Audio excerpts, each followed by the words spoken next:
தடைகளை உடைத்தெறிந்து தன்னிறைவை பெறப்போகும் தனுசு ராசி அன்பர்களே, இந்த ஆகஸ்ட் மாதத்தில் நிறைய நல்ல பலன்கள் இருக்குது. ஒரு சில பலன்கள் கவனமாக அது வேண்டான்னு ஒதுக்க வேண்டிய விஷயம் இருக்குது. முழுசாக பாருங்கள், கண்டிப்பாக பயன்படும்.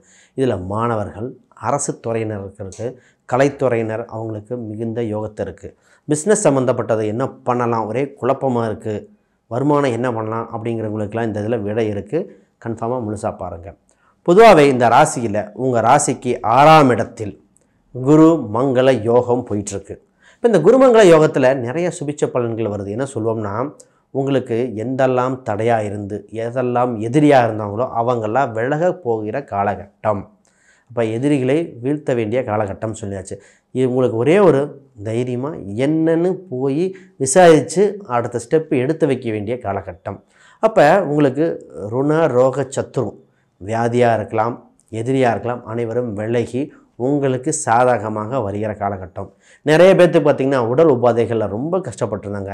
ஹார்ட் சம்மந்தப்பட்டது, கொலஸ்ட்ரால் சம்மந்தப்பட்டது, சுகரு, ப்ரெஷர், அது கன்ஃபியூஸ் ஆகிட்ட ஒன்று ஏற்றத்தாழ்வு ரொம்ப வித்தியாசம் இருந்தது.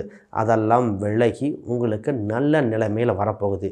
ஏன்னா இந்த செவ்வாய்ங்கிற 6ஆம் இடத்துலேருந்து 7ஆம் இடத்துக்கு வேறு பயணிக்க போகிறார். 5ஆம் அதிபதி 7இல். அப்போ உங்களுக்கு ஒரு வளர்ச்சி ஸ்தானத்தை கொடுக்க போகுது. மருத்துவ செலவு குறைய போகுது. இதுவே ஃபஸ்ட்டு ஒரு நல்ல விஷயம்.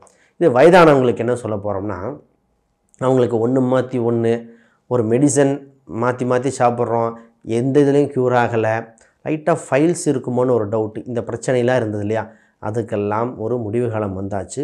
உடல் உபாதைகள், ஜாயிண்ட் பெயின் இதெல்லாம் விலகிற காலகட்டம். கண் சர்ஜரி நிறைய பேர்த்துக்கு, இந்த கேட்ராக்ட் சர்ஜரி வேறு, அதெல்லாம் உங்களுக்கு பண்ணி க்யூர் ஆகும்னு சொல்லுவோம். கவலைப்பட தேவையில்லை. இப்போ நான் மெயினாக சொல்ல வேண்டியது மாணவர்களுக்கு தாங்க. மாணவர்களுக்கு அமோகமான காலகட்டம். உங்களுக்கு நல்ல காலம் பிறந்தாச்சுன்னு சொல்லுவோம். உங்களுக்கு கடின உழைப்புக்கு பலன் கிடைக்க வேண்டிய காலகட்டம். நிறைய பேர் இன்ஜினியரிங் சம்மந்தப்பட்டது நினச்ச காலேஜ் கிடைக்குமா அந்த மாதிரிலாம் எதிர்பார்த்துட்ருக்கீங்க. உங்களுக்கு உறுதியாக காலேஜ் நல்ல இடத்துல கிடைக்க போகுது. ஆக மொத்தம் வெயிட் பண்ணி எந்த செலவுன்னு பணத்தை வேஸ்ட்டு பண்ணாமல் கொஞ்சம் வெயிட் பண்ணி நல்ல ஆசிரியர்கிட்ட, அறிவு சார்ந்த அந்த துறையில் இருக்கிறவங்கள்ட்ட ஒரு டிஸ்கஷன் பண்ணிக்கோங்க. என் மார்க் இது ஃபீல்டு போனால் நல்லா இருக்குமா, ஃப்யூச்சர் எப்படி இருக்கும். இந்த பொதுவாக பார்த்திங்கன்னா இந்த டெக்னாலஜி பேர் விதமாக கேட்டுட்டு போய் சேரக்கூடாது. உங்களுக்கு அமைப்பு இருக்கா, உங்கள் ஜாதகத்தில் இருக்கா, உங்களுக்கு அது விருப்பம் இருக்கா அப்படின்னு பார்க்கணும். ஏனென்றால் உங்கள் ஜாதக ரீதியாக அமைப்பு இருந்தால் மட்டும்தான் அதில் ஷைன் பண்ண முடியும், நிலைத்து நிற்க முடியும். அதனால் அந்த அம்சத்தை பார்த்துக்கங்க. இப்போ உங்களுக்கு வெளிநாடு செஞ்சுட்டு படிக்கக்கூடிய காலகட்டம் உண்டு. நிறைய பேர் பார்த்திங்கன்னா எம்எஸ் நான் ஃபாரின் ட்ரை பண்ணேன், கிடைக்குமா. ஒரு சில டாக்டரே பார்த்திங்கன்னா எம்பிபிஎஸ் நான் ஃபாரினில் கிடைக்குமான்னு கேட்டுட்ருக்கீங்க.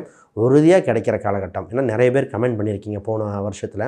அது இப்போ ட்ரை பண்ணக்கூடியது. அதுக்குண்டான IELTS, டோஃபுல், GRE இந்த மாதிரி ஏதோ ஒரு எக்ஸாம் இருக்கலாம், ஏதோ ஒரு எக்ஸாம் ப்ரிப்பரேஷன் இருக்குது. அதை ப்ரிப்பேர் பண்ணுங்கள், உங்களுக்கு யூஸ்ஃபுல்லாக இருக்கும். யூரோப் சம்மந்தப்பட்டதில், வெளிநாட்டில் அந்த பகுதி இருக்கிறதுல உங்களுக்கு அதிக வாய்ப்பாக காட்டுதுங்க. MBBSக்கு மருத்துவ சம்மந்தப்பட்டது. சரி, இதில் மாஸ்டர் டிகிரி உங்கள் ராசிக்கு 7ஆம் அதிபதி 6, 11 குறிக்கிற புதன் சுக்கன் அவங்க 9ஆம் இடத்துல, அது பாக்கியஸ்தானத்தில் இருக்கார். அப்போ பாக்கியம் சொல்லவா வேணும், இரண்டும் நட்பு கிரகம் வேறு. அப்போ கல்வி ரீதியாகவும் சரி, தொழில் ரீதியாகவும் சரி உங்களுக்கு வெற்றி. இப்போ தொழிலில் கொஞ்சம் பேசுவோம். தொழிலை ஃபஸ்ட்டு வேலையை பேசிட்டு தொழிலுக்கு வரேன். இப்போ 6ஆம் இடத்துல வேலைன்னா மற்றவங்ககிட்ட நம்ம அடிமையாக அது போய் சம்பளம் வாங்குறது. இப்போ 6ஆம் இடத்துல ஆல்ரெடி குருமங்கள யோகம் இருக்குது, 6ஆம் அதிபதியும் இங்கே இருக்குது. அப்போ என்ன சொல்லுவோம், ஒரு இடத்துல வேலை செஞ்சிட்ருக்கீங்க, அதில் விட்டுட்டு இன்னொரு பக்கம் மாறி வேறொரு பக்கம் மாறி வளர்ச்சி பெறுகிற காலகட்டம் வந்தாச்சு. இப்போ அதே இடம் நல்லா இருக்குது சார், கம்ஃபர்டபுளாக இருக்கேன் அப்படின்னா அதில் ஒரு சின்ன ப்ராஜெக்டோ ஏதோ சின்ன ஒரு சேஞ்சஸ் வரும். ஒரு இடம் மாற்றமாவது மாறி இருக்கிற மாதிரி இருக்குது, அதை பயன்படுத்திக்கலாம். இந்த நேரத்தில் புதுசாக ஒரு டெக்னாலஜி கற்றுக்க வேண்டிய காலகட்டம் வருது. அப்போ வேலைக்கு போயிட்டு சைடில் படிக்கிறது, வேலைக்கு போய்ட்டு சைடில் சின்ன பிஸ்னஸ்ஸு, ஒரு ஐடியாஸ் கொடுக்கறது, ஒரு அட்வைஸராக போகிறது, இதெல்லாம் உங்களுக்கு சூப்பராக இருக்குது. இந்த நேரத்தில் என்ன வரும்னா, ஆல்ரெடி ஒரு பக்கம் வேலை பார்த்துட்டு இருந்தால் கூட ஒரு சில கம்பெனிஸு இல்லை ஒரு சில ட்ரைனிங் கொடுங்க, சின்ன சொல்லி கொடுங்கன்னு கேட்பாங்க. உங்கள் கால சூழ்நிலை உங்களுக்கு லீகலாக எல்லாமே இருந்தால் நீங்கள் ப்ராசஸ் பண்ணுங்கள், வெற்றியாகும். இப்போ நேராக பார்த்திங்கன்னா பிஸ்னஸ், அதாவது தொழில் ஸ்தானம் 10ல் பாவியாக இருக்கணும். பாவியே இருக்குது, அப்போ கவலைப்பட தேவையே இல்லை. உங்களுக்கு இம்போர்ட் எக்ஸ்போர்ட் சம்மந்தப்பட்டது, வெளி மாநில தொடர்புடைய தொழில். ஒன்று நீங்கள் செய்கிற பொருள் வெளி மாநிலத்துக்கு சப்ளைவாக இருக்கணும், இல்லை வெளி மாநிலத்தில் மூலப்பொருளை வாங்கி இங்கே சேல்ஸ் பண்ணுறதா. அப்போ வாங்கி சேல்ஸ் பண்ணுற பொருள் இந்த மாதிரி இருந்தால் உங்களுக்கு சக்ஸஸாக இருக்கும்.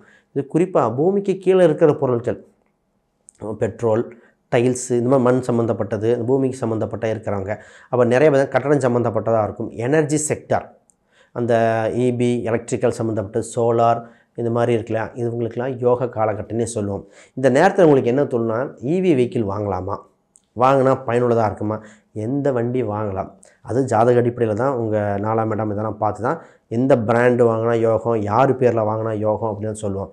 அப்போ இந்த நேரத்தில் வீட்டில் சோலார் போடக்கூடிய காலகட்டம் வருது, அது மூலம் இவி வெஹிக்கிள் வாங்குகிற காலகட்டம் வந்தாச்சு. இப்போ இந்த பிஸ்னஸ் பண்ணிட்டு இருக்கிற நிறைய சார் ஒரு கூட்டு தொழிலிருந்து மிகப்பெரிய பிரச்சனையாக இருந்துச்சு. அந்த கூட்டு கண்டினியூ பண்ணலாமா வேண்டாமா, இந்த கூட்டுனால ஒரு சில அவமானங்கள் எனக்கு பள்ளத்தில் விழுந்த அளவுக்கு ஆயிடுச்சு, மீண்டு வருவானா, இந்த பார்ட்னர்ஷிப்பு என் ஜாதக அமைப்பு இருக்கா இல்லையா அப்படின்னு பல கேள்விகள் இருக்குது. இதில் என்ன முடிவாக போகுதுன்னா, ஃபஸ்ட்டு காம்ப்ரமைஸ் ஆக போகுது. உங்களுக்கு ஒரு நல்ல தெளிவான ஒரு விளக்கம் கிடைக்க போகுது.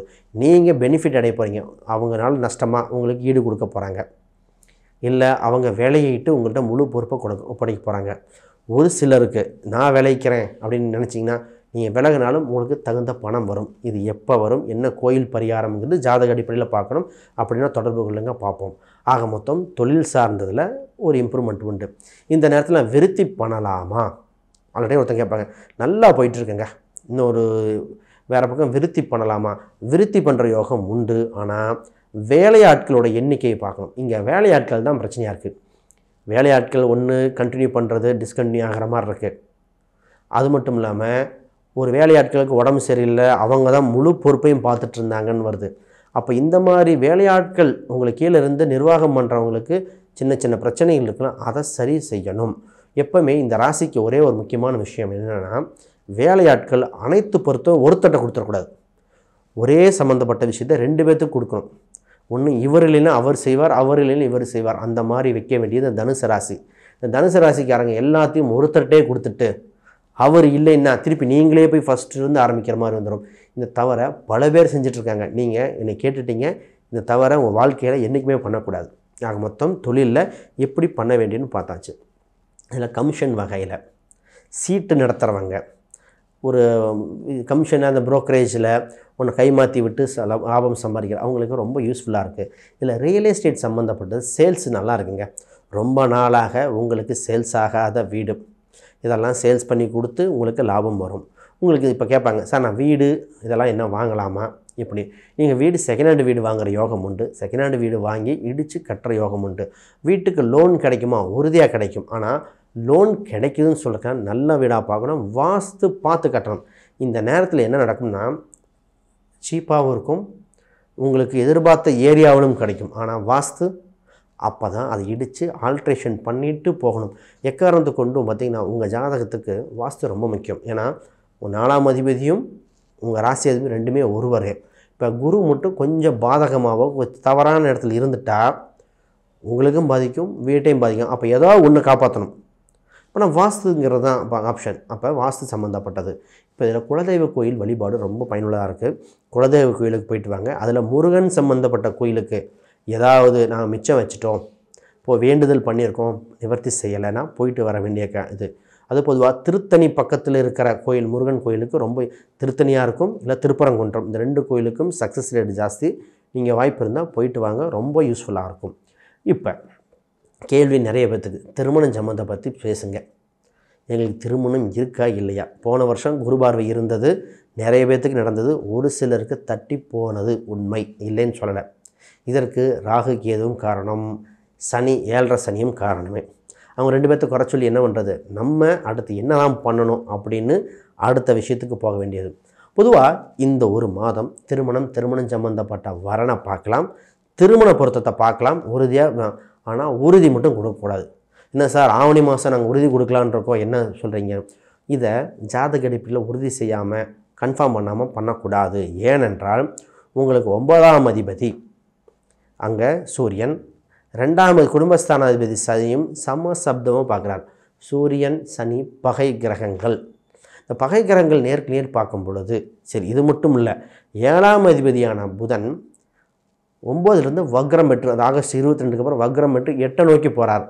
அப்போ நீங்கள் உறுதி கொடுக்குறதுல ஒரு குழப்பம் ஏற்படும். ஃபஸ்ட்டு இருக்கும்பாங்க, இல்லைம்பாங்க. அதனால் பார்த்து வரனை வச்சுக்கணுமே தவிர உறுதி மட்டும் கொடுக்கறது கொஞ்சம் தள்ளி பார்க்கலாம். அது ஜாதக அடிப்படையில் ஏதோ பரிகாரம் தேவைப்படும், செய்து விட்டு தான் திருமணம் செய்யணும். இப்போ ஆல்ரெடி ஆவணி மாதம் திருமணம் வச்சுருக்கோமே, என்ன பண்ணணும்? அப்போ ஜாதகத்தை வெரிஃபை பண்ணணும். ஏதாவது தடை இருக்கா, சின்ன சின்ன பரிகாரங்கள் தேவைப்படுதா, ஒரு குழப்பமாக இருந்தால் அதை பண்ணிட்டு பண்ணணும். இப்போ 2வது திருமணம் சம்மந்தப்பட்டது அவங்களுக்கு யோகமாக இருக்குது. அவங்களுக்கு நான் எந்த மைனஸும் சொல்லலை.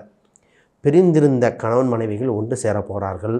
குடும்பத்தில் ஏற்பட்ட குழப்பங்கள் குறைய போகுது. இதெல்லாம் ப்ளஸ் முதல் திருமணம் பார்க்குறவங்களுக்கு கொஞ்சம் கவனமாக இருந்துக்காங்க.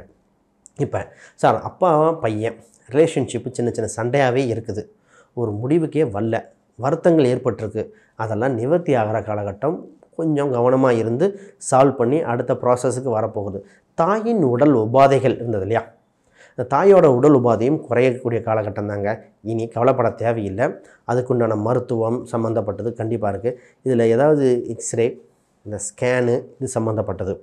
ஒரு சிலருக்கு இந்த என்ன சொல்லுவோம்னா அந்த பைபாஸ் ஸ்டட்டு ஒரு சிலர் பண்ணாங்க இல்லையா, அவங்க மட்டும் கொஞ்சம் கவனமாக இருக்கணும். பைபாஸ் ஸ்டட்டு பண்ணவங்க மட்டும் கொஞ்சம் கவனமாக இருக்கணும். அது பார்க்கணும், இப்படி மற்ற பேராமீட்டர்லாம் பார்க்கணும். இதை தவிர மற்ற எல்லாத்துக்குமே வளர்ச்சி தான். இப்போ கொஞ்சம் உங்கள் ஜாதகத்தில் மிக்ஸ்டாக ப்ளஸ்ஸு மைனஸ் ரெண்டுமே கலந்து சொல்லியிருக்கீங்க.